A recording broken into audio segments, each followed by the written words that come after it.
Good morning students. आज हम टेक्नोमेट्री हमने लास्ट लेक्चर में एक्सरसाइज 8.1 समाप्त कर लिया था। तो अब अगर एनसीईआरटी की एक्सरसाइज 8.2 के लिए मैं बात करूं तो एक्सरसाइज 8.2 के लिए हमको सबसे पहला काम ये करना पड़ेगा, हमको टेक्नोमेट्रिक टेबल पढ़नी पड़ेगी। टेक्नोमेट्रिक रेशियो टेबल जब हमको आ जाएगी तो हम उससे रिलेटेड कोई भी जो वैल्यू है वो जान पाएंगे, और वैल्यू से ही रिलेटेड आपकी एक्सरसाइज 8.2 है। वैल्यू से ही रिलेटेड आपकी एक्सरसाइज 8.2। तो यहाँ पे सबसे पहली बात आइएगा, हमारे पास 6 फंक्शंस हैं। हम इसको आपकी बुक के तरीके से नहीं, थोड़ा अलग तरीके से लिख रहे हैं, बस थोड़ा ध्यान दीजिएगा, फिर ये भूलेगा नहीं कभी।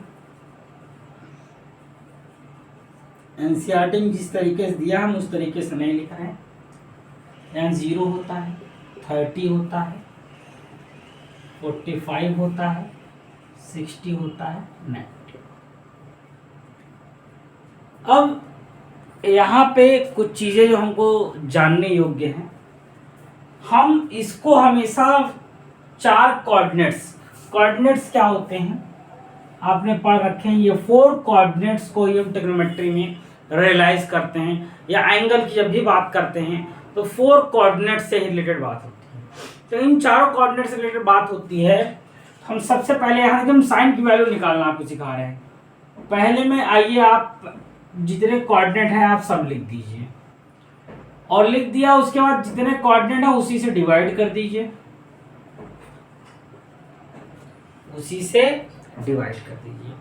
और जो भी हम साइन की वैल्यू निकालते हैं उससे हमको रूट फाइंड आउट करना होता है सबका।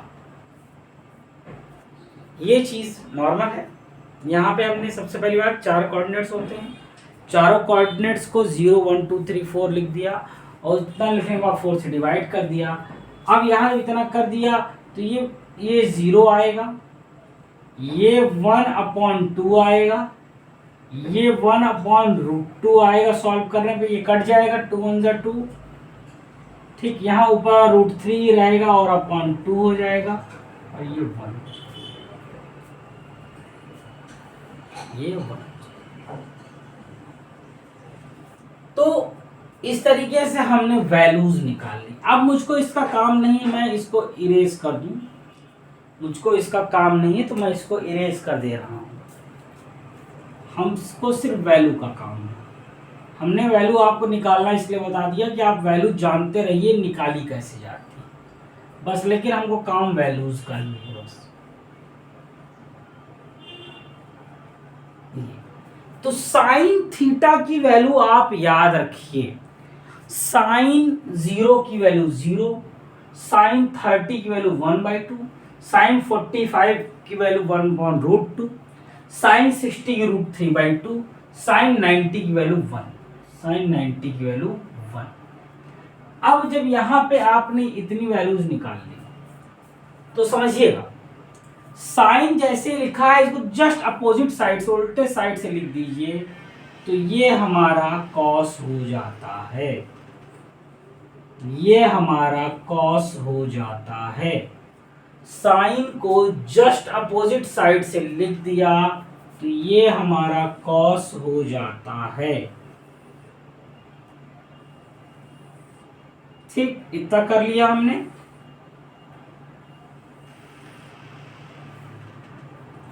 अब इसके बाद साइन और कॉस जब हो गया तो आपको एक चीज पता है, हर एक नंबर के नीचे 1 होता है, तो दोनों साइड का अपर 0/1, ये 1/√3, 1/1, √3/1, या √3 लिखिए 1/0, जिसको हम अनडिफाइंड बोलते हैं।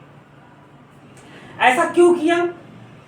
आपको साइन याद होगा P/H, कॉस B/H, और tan क्या है P/B।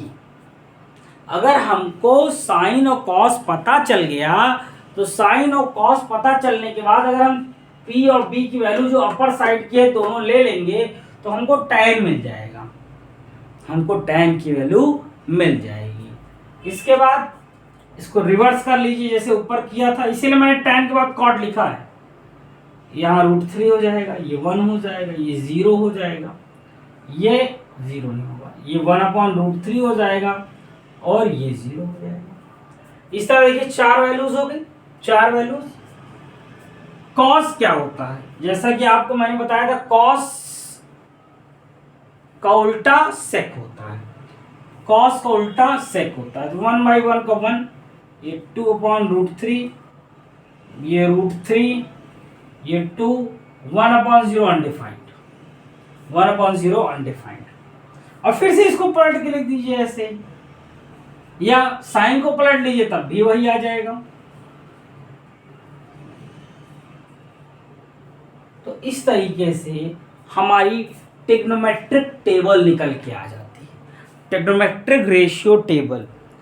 ट्रिग्नोमेट्रिक रेशियो टेबल जब निकल के आ जाती है तो आप इन सारी वैल्यूज को अगर आप 3, 4 बार 5 बार अच्छे से करेंगे तो आपको ये वैल्यूज याद हो जाएंगी। एक बार खुद से बनाने का प्रयास करिएगा, जब इसको आप खुद से बाकायदा बना लेंगे, लिख लेंगे, तो आपको ये चीज़ें याद रहेंगी। ठीक, आज हम बस इसी के बारे में बात करेंगे, एक्सरसाइज पे कल आएंगे। इससे पहले आप बस इतना काम करिएगा कि इससे रिलेटेड जितने भी कॉन्सेप्ट हैं उसको एक बार क्या करिएगा ना, सिर्फ और सिर्फ इसको एक बार वो कर लीजिएगा, थोड़ा एनसीईआरटी एग्जाम्पल लगा लीजिएगा। ठीक, फिर उसके बाद ये आपका तैयार हो जाएगा। Thank you for today guys.